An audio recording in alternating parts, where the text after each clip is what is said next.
AGROMEDIA, spotlight on the agriculture.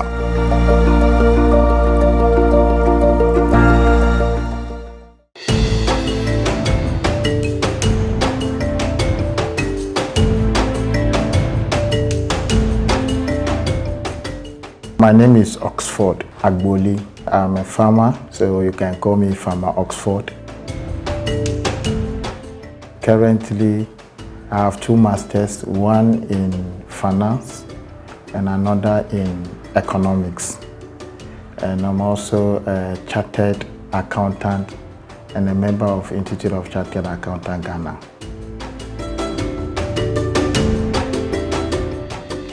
My career into farming started when I was a little boy.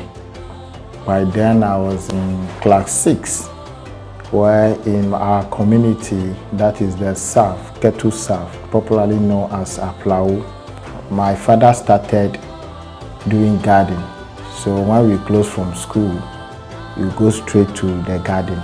Sometimes you feel bad because that is the time your colleagues are playing football, doing other kind of activities where you are in the garden, working in the garden. So that is how my farming career started. And the garden, we did okra, tomato, we also did carrot and onion. So after tertiary, I worked with a bank for 2 years.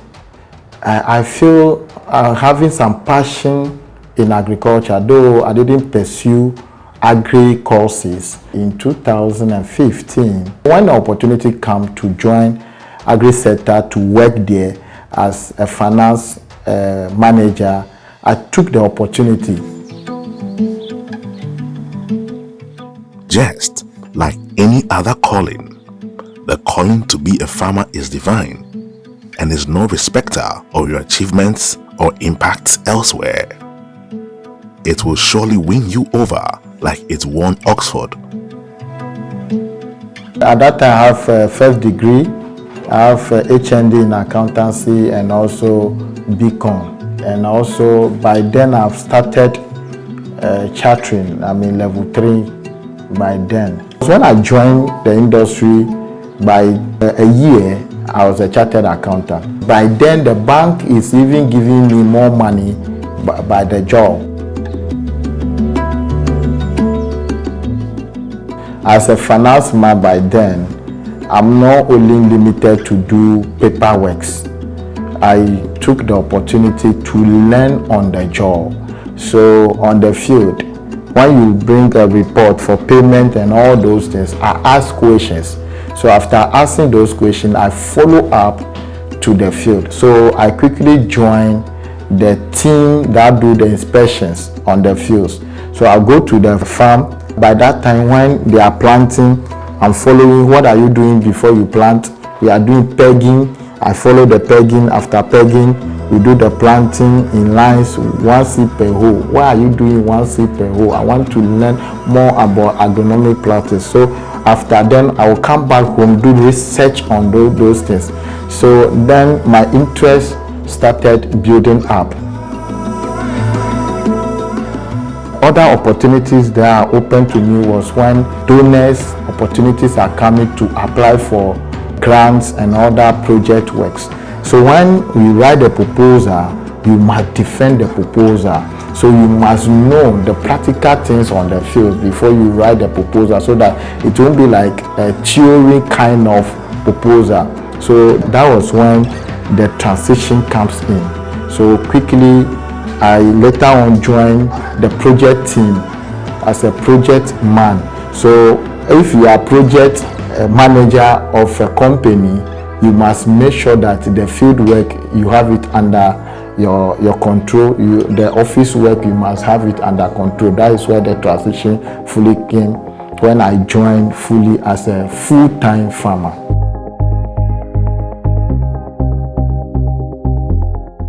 I don't want to use the company's time to do my own farming. So quickly I started farming on weekends. It came to a time weekends, I don't use it for social meetings or social events. I go to the farm.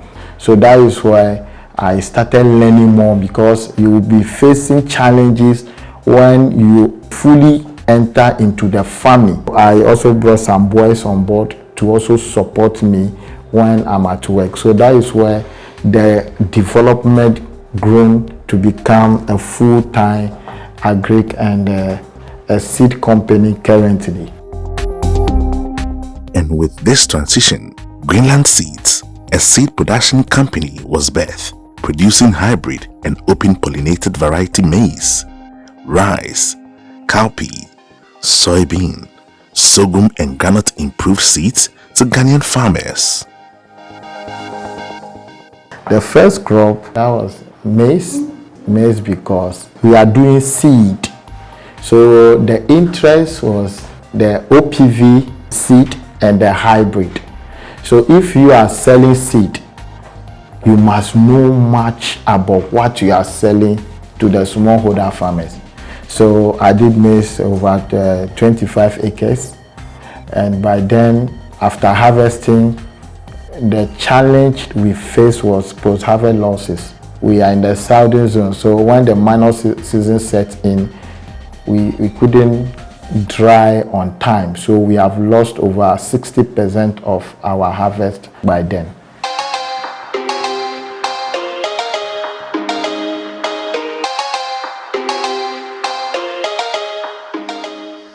Time management and following every single farming protocol at the right time is a lesson many young farmers will learn the hard way, unfortunately, but the lessons will be enough to fuel your passion the more. Agri is an interesting industry. When you are outside and you join, you realize that you can't stop.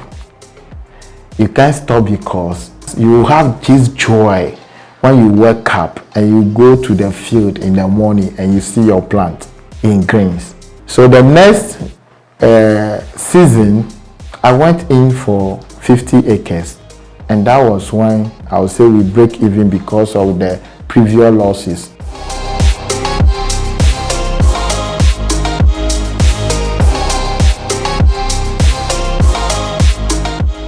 Then I realized that agric is not just for sitting and say I'm farming, but it is an creative business which you must fully pay attention to. It's just like you are working at the bank and you are expecting salary at the end of the month. It's the same thing as being to the farming industry. So the farming industry, when you are in, it's not should be a part-time business. So it's a full-time business. So that is why I took the opportunity and said, no, I won't stop. Failing one, no, I will continue. And this is where I found myself.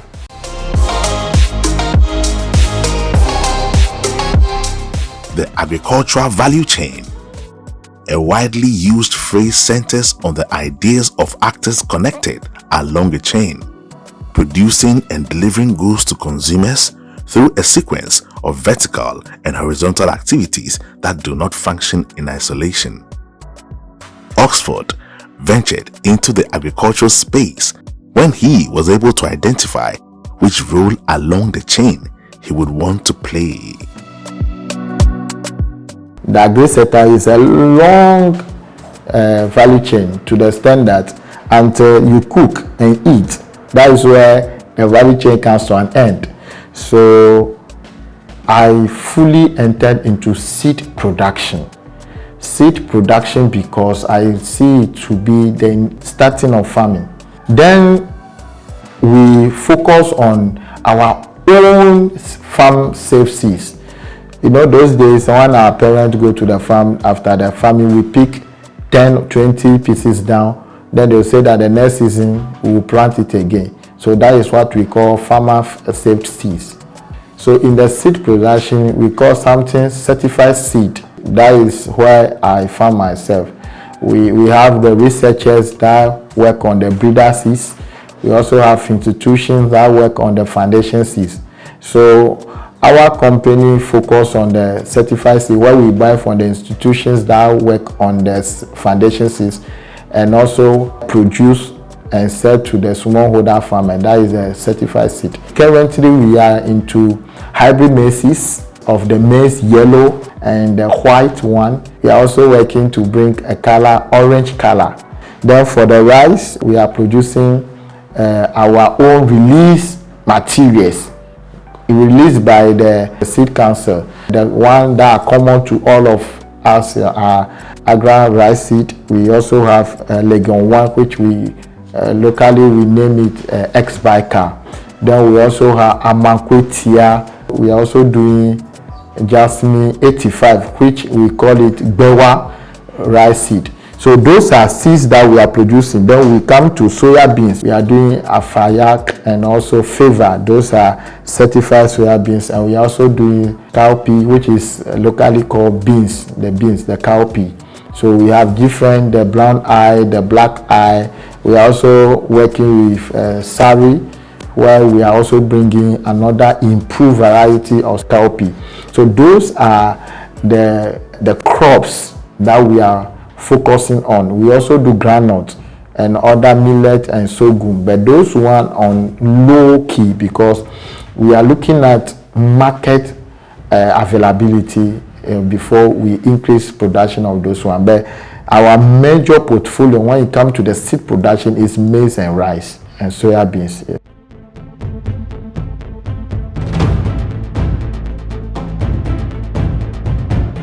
Ghana's rice self-sufficiency ratio, which declined by 38% from 1999 to 24% in 2006, steadily rised to 43% by 2020, according to the Agricultural Research for Sustainable Development.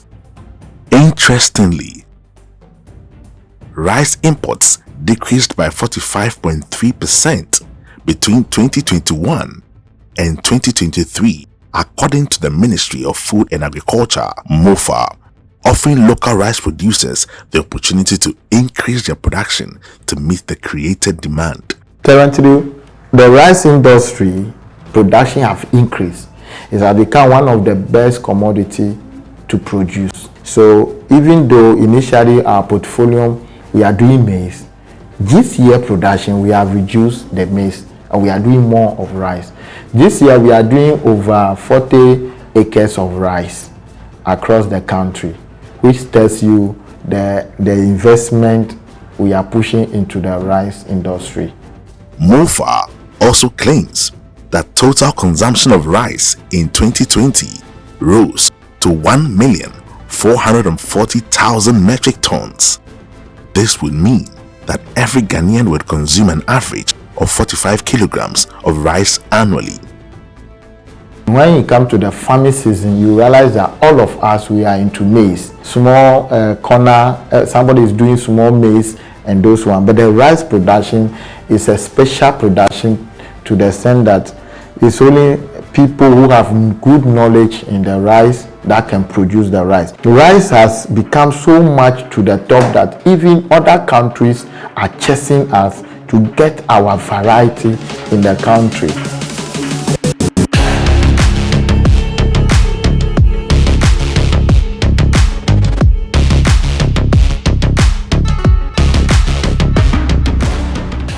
The whole of this year, I've spent most of my days in the north, going around, doing farming, training farmers, doing all kind of activities. We go to a community where you can only see that cargoes are moving from the community. So I try to know if they are into a special seed or what kind of rice they are doing. They say what they are doing, they don't even know the name. It's a mishap. And we call it contaminated. They are missed the paddies. Interestingly, our Ghanaians women who come to buy from them, the paddies from them, they don't buy at a good price. But Nigerians have invaded into the market and they will come with their cargoes, load it and leave the country.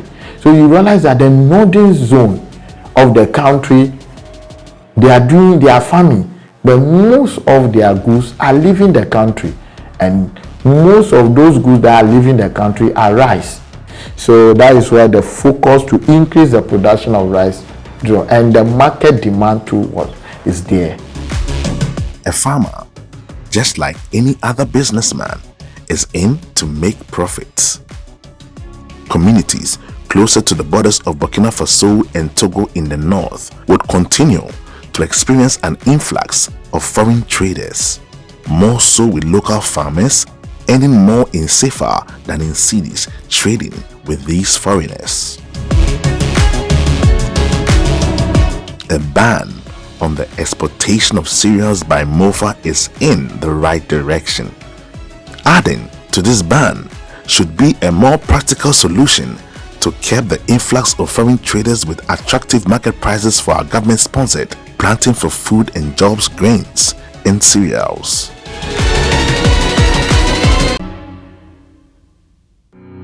Constituting a significant pathway to achieving national food security goals is the availability of quality seeds to the ordinary Ghanaian farmer. When it comes to the production, we have long value chain. So in the long value chain, we also signed a contract with other distributors, institutions or companies that we produce for. Our main partner, which is New Age Agri Solution, most of our crops that we produce is taken by them. They take the rice because they are producing the rice called FVV. They also have a smallholder farmer association where they also produce something we call paddy rice for them to mill. The government brings an policies that we also supply to government. We also supply to individual commercial farmers that know us.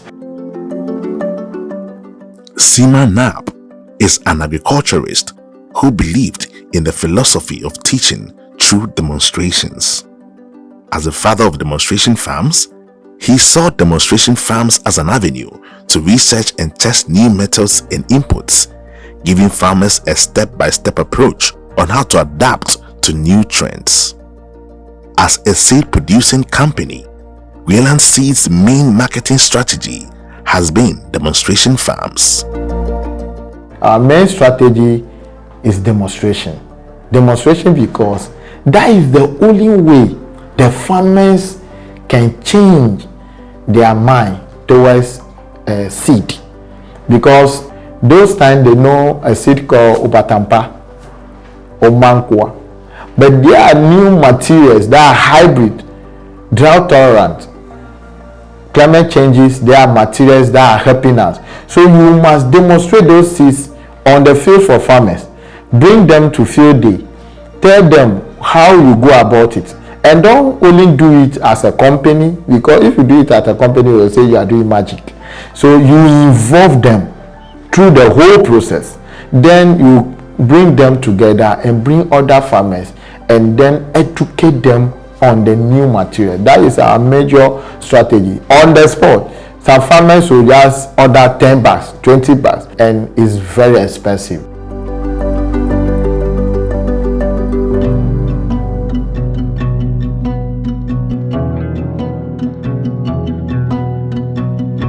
The year 2024 has not been the most favorable for northern Ghana and some parts of the middle belts due to the lack of rainfall between the months of June to September, stunting crop growth with no hope for a harvest in the year. Farmers like Oxford, who took a decision to explore the farming potentials of the north, have been the hardest hit. It's terrible. It's terrible because we have invested so much into seed production.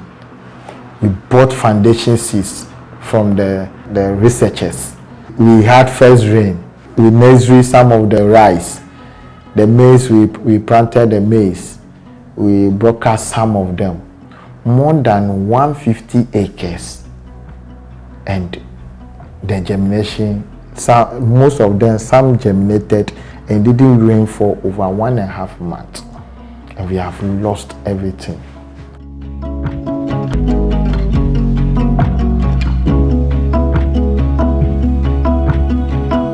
So I have to go back to north when we had 2 or 3 rain to get the seeds from the researchers, and by the grace of God, some of the doctors there they understood our situation and they reduced the price of the foundation seed. Some even asked some quantity to us, then we plant. Now we have 1 month seed, rice and maize doing well, soya beans doing well.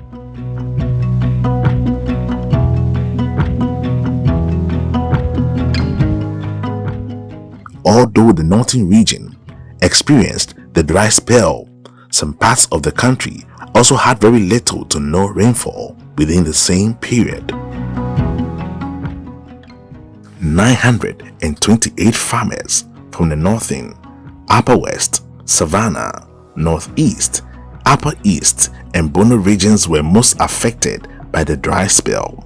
Maize, rice, groundnut, soybean, sorghum, millet, and yam crops experienced severe water stress, leading to the estimated investment loss of 3.5 billion Ghana cedis and the revenue loss of 10.5 billion Ghana cedis.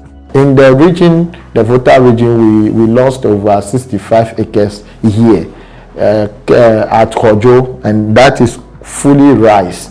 Because you know the rice, we are looking at the water level, so that the germination must get to a level before the water set in. If not, you will not get the germination will fail. So we lost over 65 acres. Nursery, I have a project that I'm doing for a project by Mastercard, which I'm working with a new age. It's a new age project. We did nursery for over 15 acres.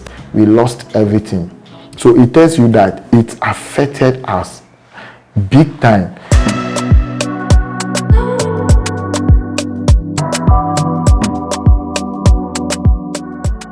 We are the first to enter the OT region where we are doing more of rice. And that one too, we have lost over 15 to 20 acres. It's now an investment on our head to pay all these loans, because this is what we do to eat. This is what we do to sustain our family. This is what we do to support the women that are with us, averagely 60 women that come and do sorting, that come over to the farm to plant for us, that come to harvest, that come to the farm to do detasseling, that come to the farm to do rigging, surfing, and all kind of activities on the farm. These are what we do. So we must do everything to sustain this our production, and that is what we are doing now. So we are producing now, we are planting now, we are doing some activities now to see if we can cover up some of the losses.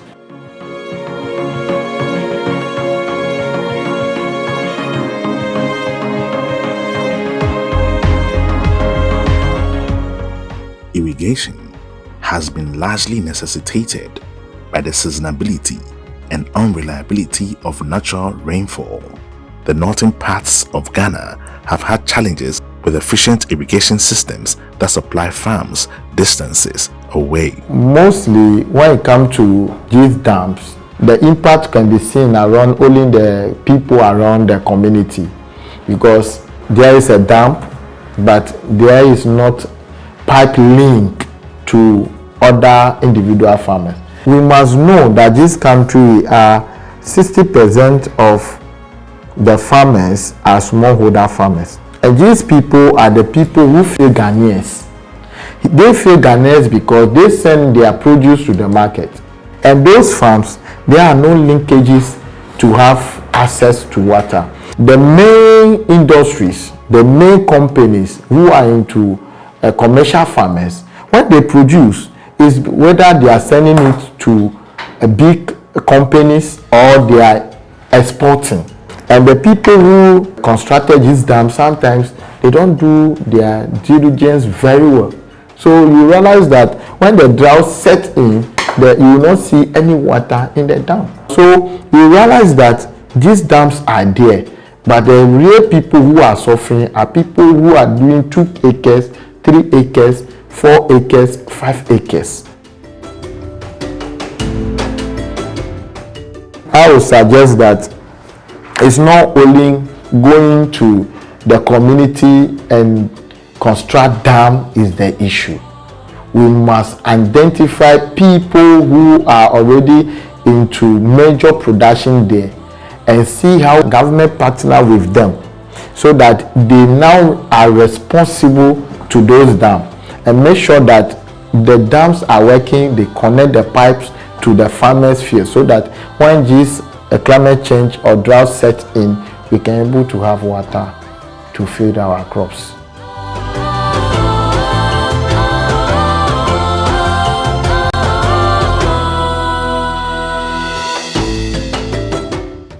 If you are into agripreneurship because you want to avoid a 9-to-5 hour job, just know that you chose a 24-hour job.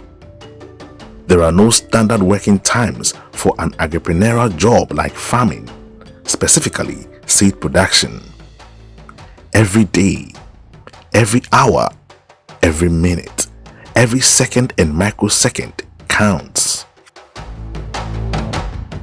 A farmer can call you as early as 4 o'clock to ask you, okay, I bought a seed from you.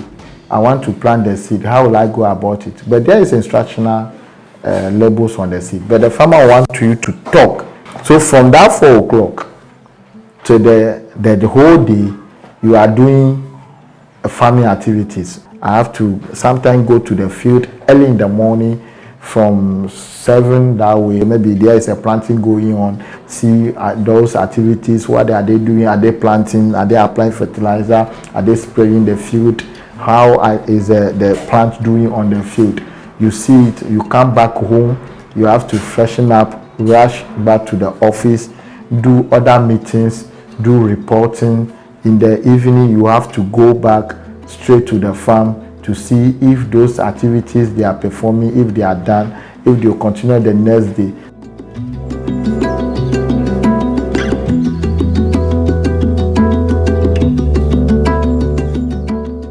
Seed production is the farming of improved seed varieties under strict guidelines.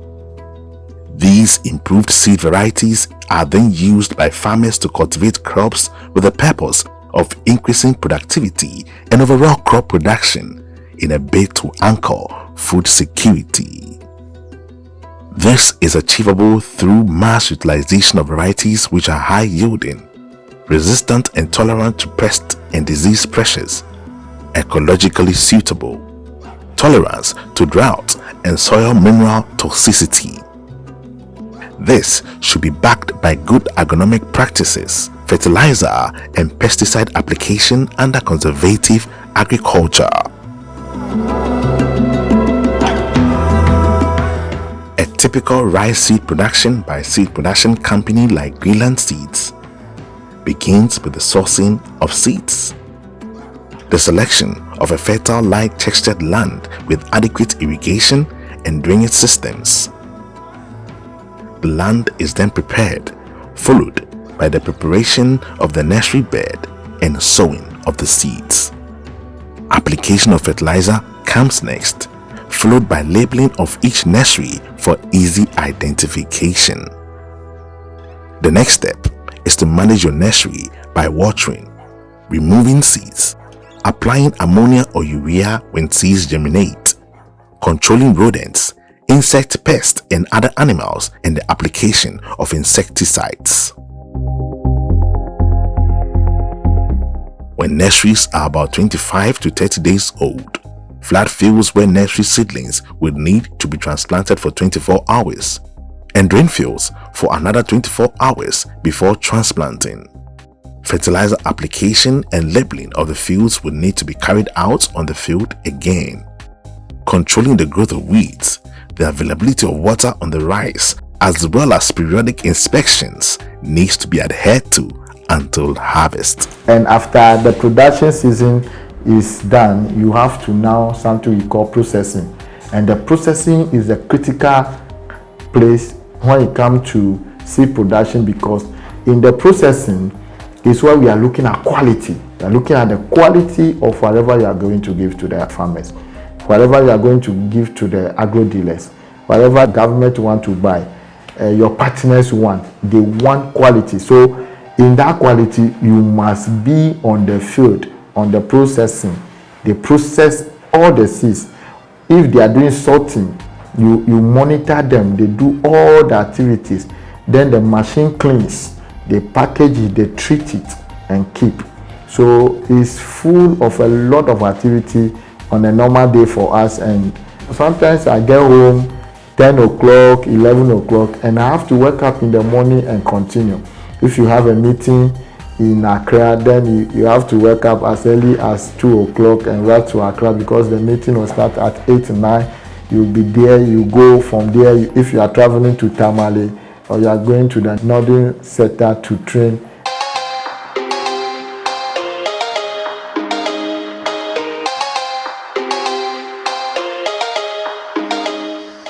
Farming is not for the lazy people. If you come in full time. As a young man being into the farming industry, I've learned a lot, and you must also have something we call being patient enough and do all the necessary things we need to do. All the farm management you have to put in place to get a good year, you have to do all those things. So I would say that it's stressful.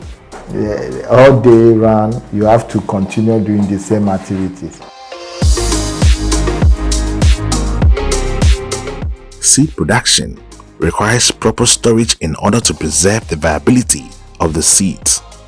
However, storage facility for certified foundation seeds do not come cheap, and young agribusinesses into seed production would have to be tactical about seed storage. When we produce food, we don't have a good storage place where we can save the seeds. So it has been one of my main challenge. If you go to some part of North, the warehouses that are there, nobody is using them. So those are my main challenge.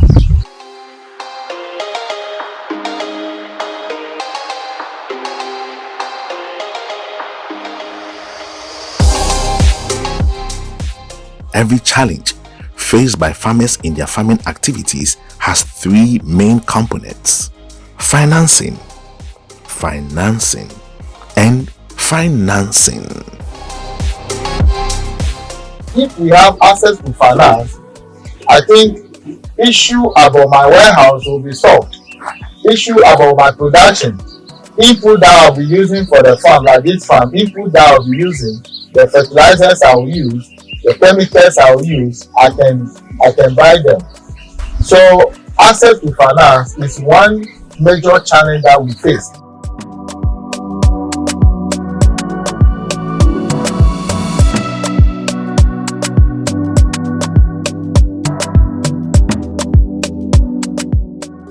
Labor has become another challenge because most of the youth, they are not ready to go into the farming. The people who work more are the women, because this planting, harvesting, applying fertilizer and those things, women are doing it. Now when you go to the communities, you will not see them because they are all chasing white man's job.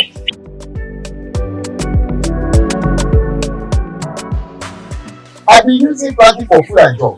Everybody is shouting because they have seen an impact. The smallholder farmer, if you ask him, will say, I can have access to seed, I can have access to fertilizer.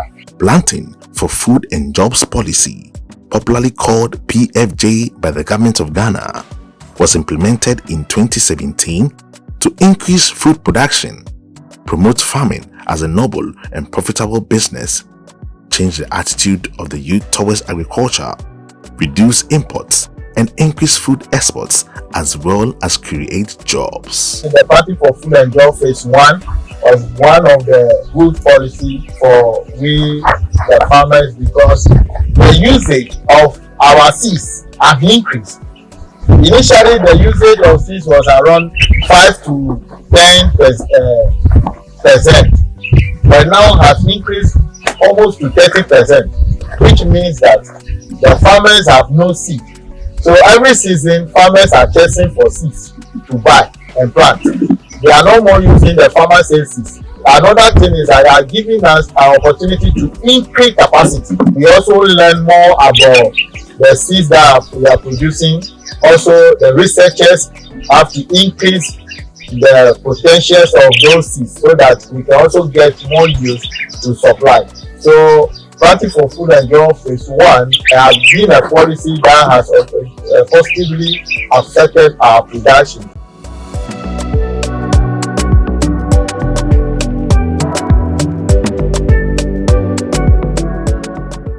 As a qualified chartered accountant turned farmer, Oxford believes that some specific government policies can change the fortunes of agriculture in Ghana for the better.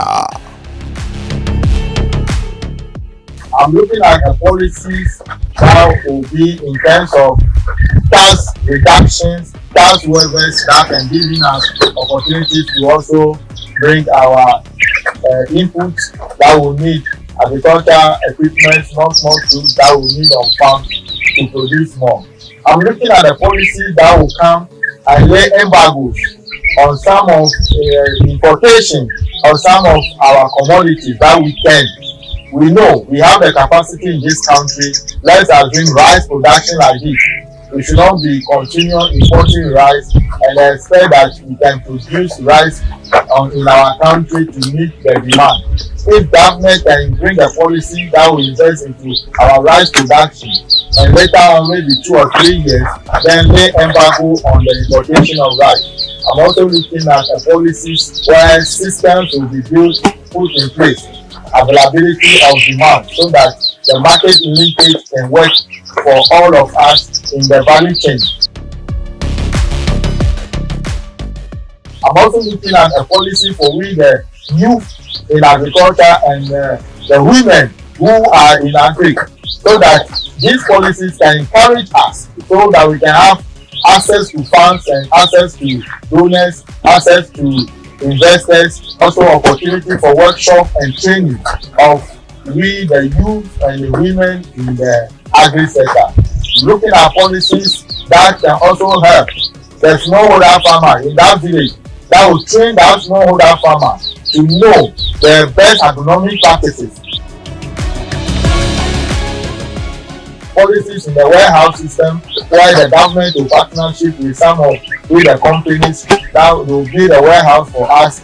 We can do it for our production and also open for the fabric smallholder farmers who can also come, clean their seeds, we package for them, they also send to the market. Those are the policies as a young agri-entrepreneur I'm going to support.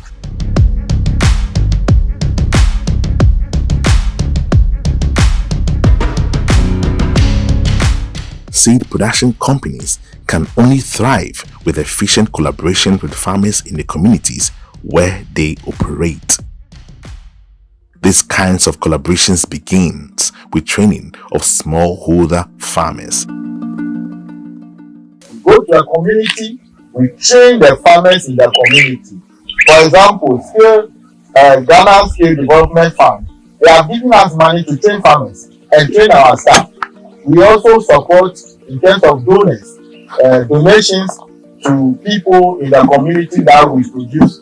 After the end of the day, whatever we have, we give the maize, we give the soyabeans, we give the rice to the people in the community. And we also pay school fees for some of those women that are working with us. In our small corner, these are the things we are doing to also support those people.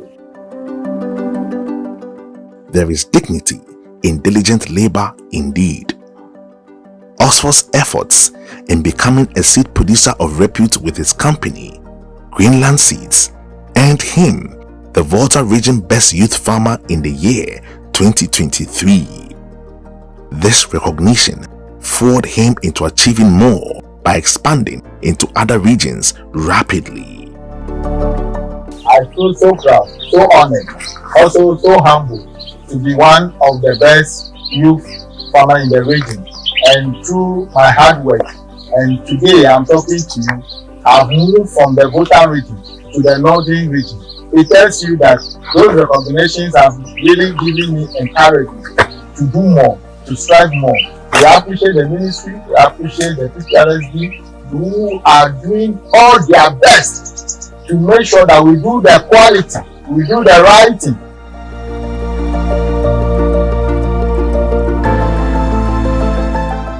In the north, we are working with the youth.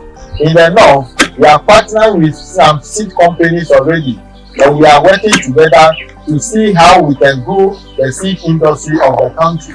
We work with the PPRSD who certify our seed.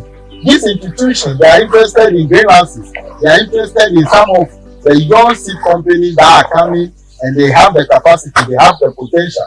And so they are also doing their best to support us. In the ministry, when they hear greenhouses, they say we are happy to see people striving to get to that stuff. So greenhouse is the way forward.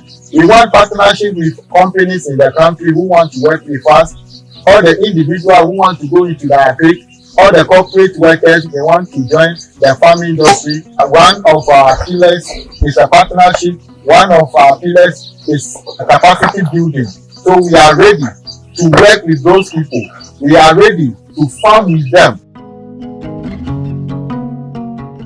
If I have the opportunity to meet the gentleman of this land today, the one thing I will say, which I'm facing now, is drought. We have lost so much this year alone to drought. That is an issue about food security. So today, I'll tell him to put measures in place, policies in place, systems in place, to make sure that all the farming community, all the big people who are into the farming business will come on board and partner so that he can do irrigation system for us who are doing the work, and also give us opportunity for warehousing and some access to finance. Taking control of your future means actively shaping it rather than passively waiting for it to unfold. Be like Oxford, who is taking giant strides as a seed producer with Greenland seeds. AGROMEDIA will continue to tell their success story every step of the way. Thank you for watching and subscribing to the channel so you will be the first to be notified on our updates. AGROMEDIA, spotlight on the agro culture.